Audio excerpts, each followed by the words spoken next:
Dia kata Yahanana ni selawat. Dia cabar dia baca dalam tahiyat.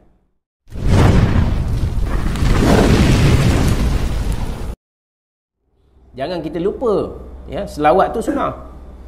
Ada orang kata orang-orang sunnah ni dia anti selawat. Ya, macam mana kita nak anti selawat? Dalam solat pun kita baca selawat. Cuma kita tak setuju, ya, selawat itu direka-reka, dijadikan muzik, dijadikan lagu, kan? Kita tak pernah tolak ayat innallaha wa malaikatu yusallu na'alan nabi, ya. Sungguhnya Allah dan malaikatnya berselawat kepada Nabi, ya.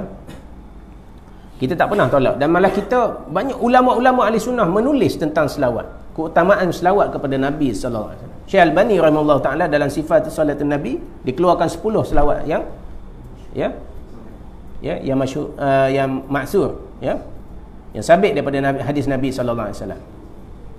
Kalau tak, takkan dia letak bab selawat dalam tu kalau dia anti selawat. Tak. Masalahnya ada orang dia menyanyi tapi dia anggap nyanyian dia selawat. Tu masalah. Bukan selawat pun, dia menyanyi, dia bergendang, dia kata aku sedang berselawat, kan? Tu masalah. Dia kata Yahanana ni selawat. Dia cabar dia baca dalam tahiyat.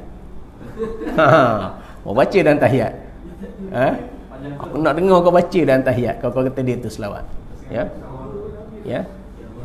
Asyhadu an la ilaha illallah wa asyhadu anna Muhammadar Rasulullah, ya, Yahanana, boleh. Cabar kau kata ni selawat.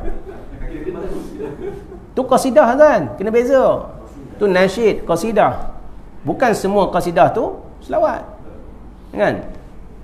Malah dipasang-pasang di masjid-masjid, ya, ya, dipasang-pasang di masjid-masjid dan menganggap tu sebahagian daripada selawat, ya. Ini tak betul.